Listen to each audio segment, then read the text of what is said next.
Corruption is a vile disease that sucks and drains the health out of something good. Corruption in society is an evil moral infection that keeps community in the state of perpetual sickness. Corruption is a moral virus. It's so potent it leaves its host sick, lethargic, and unable to realize and accomplish all that a well person can. Where corruption thrives, poverty and not prosperity thrives. Wealth is grabbed into the greedy, grubby hands of those who get fat on the toil and labor of good people. Corruption benefits, only temporarily, those who participate in it. Everyone else is a victim of the theft, the deceit, the dishonesty, and the lies that corruption feeds on. You need to know that a corrupt person is stealing from you. Corruption is filthy work and despicable acts of treachery done under the table and behind closed doors. Corruption is a disgusting shame.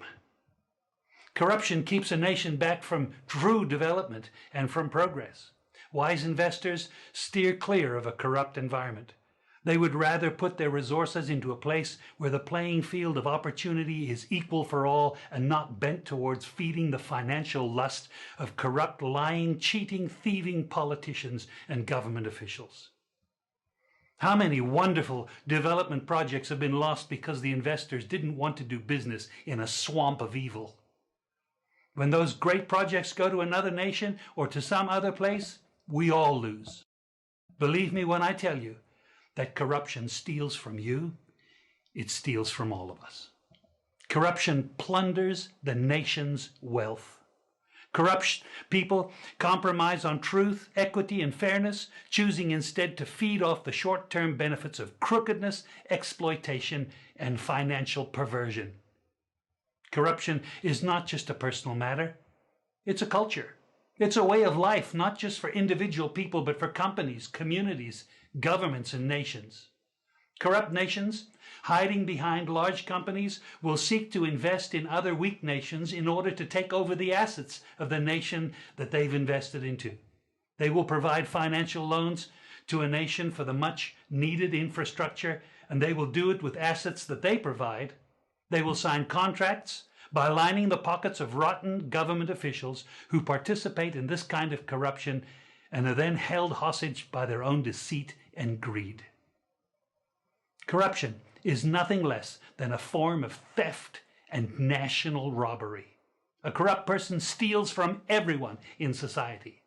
We all lose when corruption is rampant. Those who participate in corruption have chosen evil over good, lies over truth, and personal gain over well-being of all. To be corrupt means to be rotten. When meat is corrupt, it's rotten and it stinks. Rotten meat can't be eaten. When a person is corrupt, he's rotten and unfit for a place in the community. A corrupt person should be jailed in order to protect society from the vile deeds of the corrupt person. Government should be protecting us from the foul results of corruption instead of being the proponents and participants in corruption. When corruption is systemic, when it's a culture and a way of life, when corruption thrives, it destroys the health of the community and nation. Now let me tell you something. Defeating corruption is a very difficult thing. The love of money is the root of all evil, the Bible says. People who love money will do almost anything to get it. Those who choose to stand up against corruption, you need to know that we're going to be involved in a war. We will be threatened, vilified, intimidated, marginalized, and ridiculed. These kind of people who stand up against corruption will often feel alone, as if they are the problem instead of the solution. Corruption can only be defeated when enough people have had enough and decide to do something about it. Africa needs to raise up a new generation of corrupt-free young people who together and in support of one another build a beautiful, new, corrupt-free Africa. We need a new generation of young people to fill the places of leadership who think differently and are motivated not by greed, but a genuine sense of servanthood to the people of our community. The church exists to call the nation back to righteousness. We are here to lift the standard of good that God requires for prosperity and health to flourish across the land. The Bible says, woe to those who acquit the guilty for a bribe, but deny justice to the innocent. Therefore, as tongues of fire lick up straw, and as dry grass sinks down in the flames, so their roots will decay and their flowers blow away like dust, for they have rejected the law of the Lord Almighty. We all need to be reminded that from time to time, God has created everything. Therefore, he owns everything. He is the final authority over everything, and he has the right to determine how everything should be managed and used. We own nothing. What we have, we only manage on God's behalf.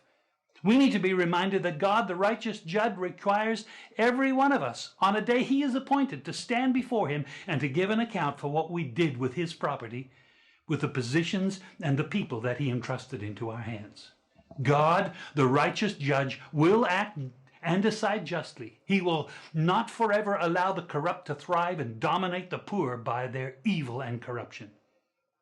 Oh, young Ugandan, you who hold the future of this nation in your hand, the most important message that I can give you today in this anti-corruption week is this: never pay a bribe and never demand one. I've had the honor of living in Uganda for almost 40 years. I came here to preach the good news about Jesus and to call this nation back to God and to godliness. I can confidently tell you that over those 40 years I have never paid a bribe, and I'm proud of it. The way to kill corruption is for all of us to just say no.